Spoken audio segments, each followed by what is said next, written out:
Shri Venkateswara gold తాకట్టులో ఉన్న మీ బంగారాన్ని విడిపించి కొనబడును.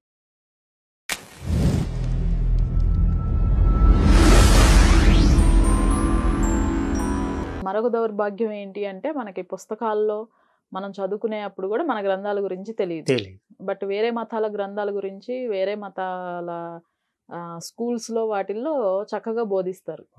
మనకు బోధించే వాళ్ళు లేరు. అది ఆ అవగాహన లేకపోవడం వల్ల క్రైస్తవ్యానికి దగ్గర అవుతున్నారనమాట.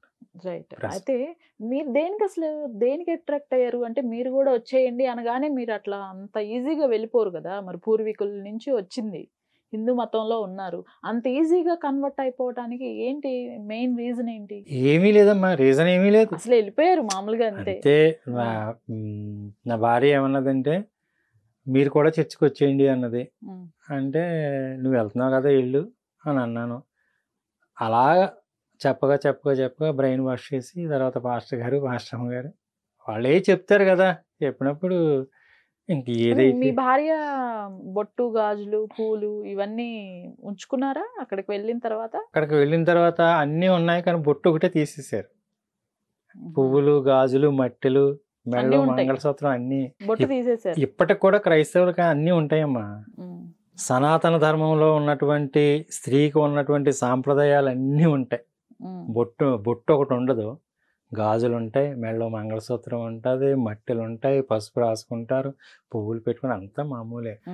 వివాహంలో ఇక్కడ పంతులు గారు చేస్తారు, అక్కడ పాస్టర్ చేస్తారు అంతే. పాస్టర్ కూడా ఈ తాళి కట్టించడం ఇవన్నీ ఉంటాయా? ఏమంటారంటే భారతదేశపు సాంప్రదాయ ప్రకారం అని ఇలాగ మంగళసూత్రాన్ని చూపించి పెళ్లి కొడుకు ఇస్తే పెళ్లి కొడుకు కడతాడు. భారతదేశ సాంప్రదాయాన్ని నమ్ముతారు కానీ భారతదేశపు మతాన్ని నమ్మరు, అంతేనా? అంతే. బైబిల్ అంతా ఆల్మోస్ట్ 20 సంవత్సరాల్లో కొన్ని వందల మందిని వేల మందిని మీరు కూడా విశ్వాసులుగా చేసుంటారు, ఒక సంఘాన్ని అభివృద్ధి చేసుంటారు, చర్చిల్ని రెండింటిని నడిపారు. ఇంత చేసిన మీరు బైబిల్ని వదిలేయటానికి అంత ఈజీగా మరి మళ్ళీ వదిలేసి హిందూ మతంలోకి రావటానికి రీజన్ ఏంటి? చాలా మంచి క్వశ్చన్ వేశారు. ఈ రెండు పుస్తకాలు కరుణాకర సుగుణ గారు రాసినటువంటి పుస్తకాలు. ఒకటి బైబిల్ దేవుని నిజస్వరూప స్వభావాలు, ఇంకొకటి అదర్ సైడ్ ఆఫ్ జీసస్. ఈ రెండు పుస్తకాలు, ఇందులో 66 పుస్తకాలు ఉన్నాయమ్మా. ఆది కాండం మొదలుకొని ప్రకటన గ్రంథం వరకు ఇందులో 66 పుస్తకాలు ఉన్నాయి. అది కొత్త నిబంధన పాత నిబంధన రెండు కలిసి ఉంటాయి, రెండు కలిపి ఉంటాయా?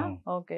ఇందులో ఆది కాండం నుంచి ప్రకటన గ్రంథం వరకు ఏమేమి ఎంత అశ్లీలత ఉన్నది అనేది ఈ పుస్తకాల్లో కరుణాకర్ గారు రాశారు. ఇవి 3.5 సంవత్సరాలు చదివాను. ఈ రెండు పుస్తకాలు దగ్గర పెట్టుకోండి, ఈ బైబిల్ దగ్గర పెట్టుకోండి. అసలు ఇది ఎంతవరకు ఇది కరెక్టా కాదా? మీరు ఎందుకు అసలు ముందు ఆ పుస్తకాలు చదవాల్సి వచ్చింది పాస్టర్ గా ఉండి?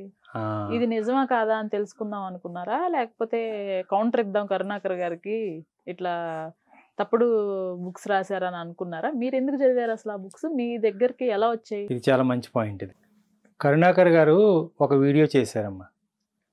ఈ రోజు నేను ప్రాణాలతో బ్రతికి ఉన్నానంటే యేసయ్య దయ తమ్మలేను. ఓహో,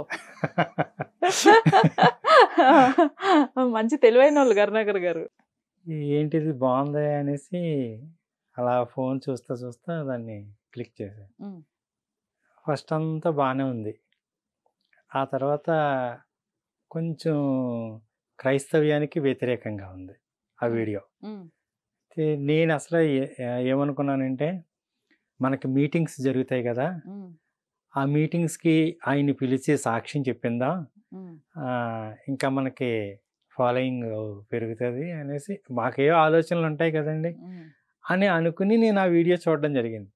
లాస్ట్లో ఈ రెండు పుస్తకాల గురించి ఆయన చూపిస్తూ, ఈ రెండు పుస్తకాలు మీకు కావాలంటే మా ఆఫీసు ఫోన్ నెంబర్ అనేసి కింద ఫోన్ నెంబర్ వేశారు. నేను వెంటనే ఆ ఫోన్ నెంబర్కి ఫోన్ చేస్తే ఆఫీస్లో ఫోన్ ఎత్తారు, శైలజ మేడం, అమ్మ నేను పలానా ఈస్ట్ గోదావరి నుంచి ఫోన్ చేస్తున్నాను, నేను ఇలా ఒక వీడియో చూశాను కరుణాకర్ గారిది, ఆయన బుక్స్ రాశారు కదా రెండు, ఆ బుక్స్ నాకు కావాలండి ఉమ్, అని అన్నా. ఉమ్, అయితే మీ అడ్రస్ పంపించండి, మేము మీకు పంపిస్తాం అన్నారు.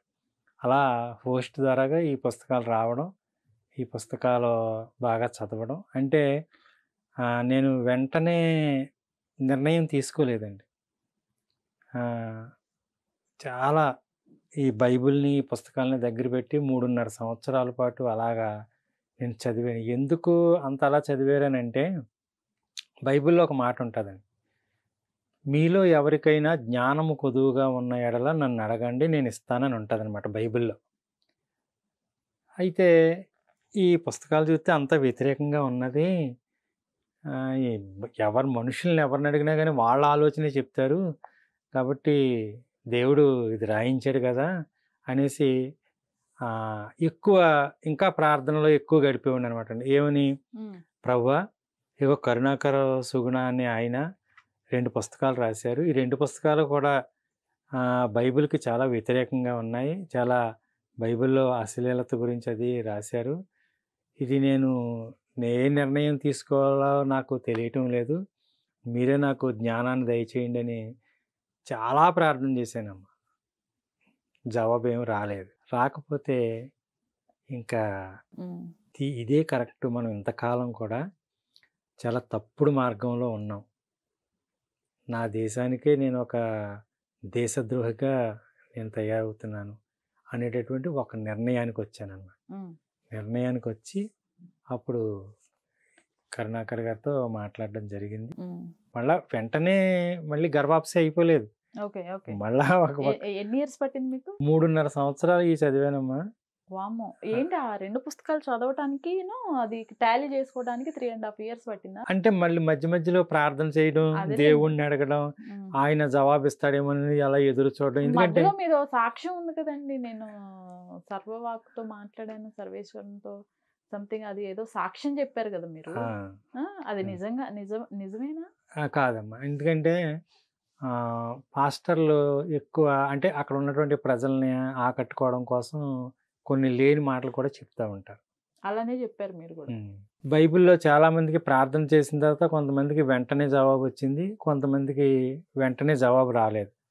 ఒకవేళ నాకు కూడా అలా టైం పడద్దేమో అనేసి అలా నేను ఎదురు చూశాను అనమాట. చూస్తే ఏమీ నాకు జవాబు రాలేదు. రాకపోయేసరికి ఇంక నేను ప్రార్థన అంటే ఏంటండి, ఇది ఇంకా అడుగుతూ ఉంటారు అంతేనా? దీనికి సమాధానం ప్రభువా నీకు వందనాలు, స్తోత్రాలు, స్తుతులు చెల్లిస్తూ ఉన్నాను. ఇదిగోనైనా పరిశుద్ధ గ్రంథంలో, దీని పేరే పరిశుద్ధ గ్రంథం, పరిశుద్ధ గ్రంథంలో మీరు అనేకమైన విషయాలు రాశారు. ఈ కరుణాకరు అన్న ఆయన మీ పుస్తకాలకి వ్యతిరేకంగా 2 పుస్తకాలు రాశాడు.